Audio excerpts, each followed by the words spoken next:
20th century, organisations changed from being machine-like and authoritarian to networking and more subtle approaches.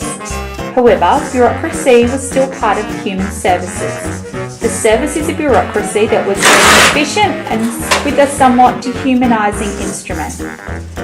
One of the great modern fears of any client is being lost or being held hostage by any large organisation just waiting for your number to be processed.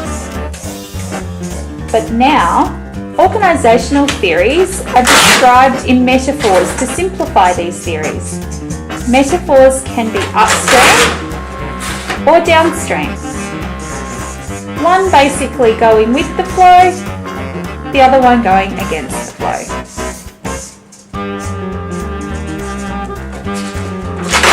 Organisations as machines, although efficient and productive, are also concerned with self-interest, and the workers are like cogs in a wheel.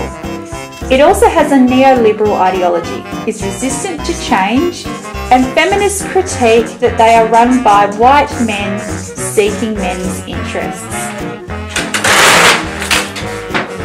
Systems and functionalist theories think of organisations as a living organism. They focus on how organisations adapt, that is, how they survive, they thrive, or they die out. Workers are more involved, dynamic, and this theory produces harmony in the system. However, in this type of organisation, there is the potential to focus too much on survival and growth rather than being prepared for change and the values and policies. It can lead to the lack of power relations and dominance. Culture, communication, and decision theories are how we view the organisation's culture. Today's management role is to pull together the organisation's culture rather than dividing it. However, conflict or assumptions can lead to subcultures within the organisation.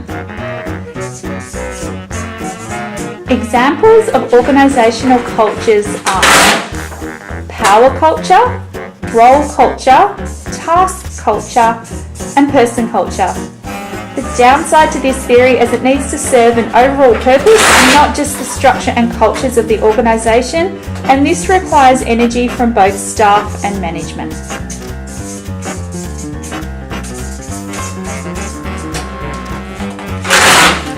Interpretive and interactionalist theories are described as having a construction metaphor.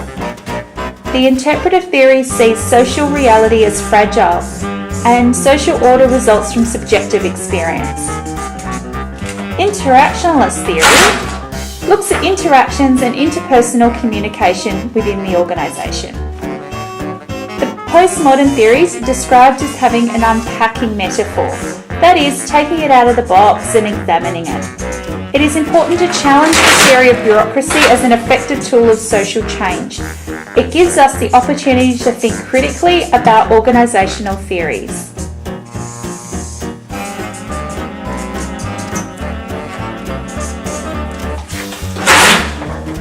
Critical theories are known as the state of flux, where there is uneasy tension, change, and that change is constant. Dynamics can depend on the force and power being used within and externally around the organisation, that is, its dominance.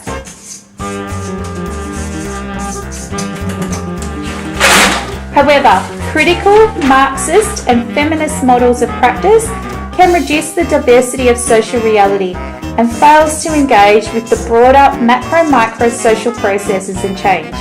Minorities who speak up or step out of line can have punishments inflicted.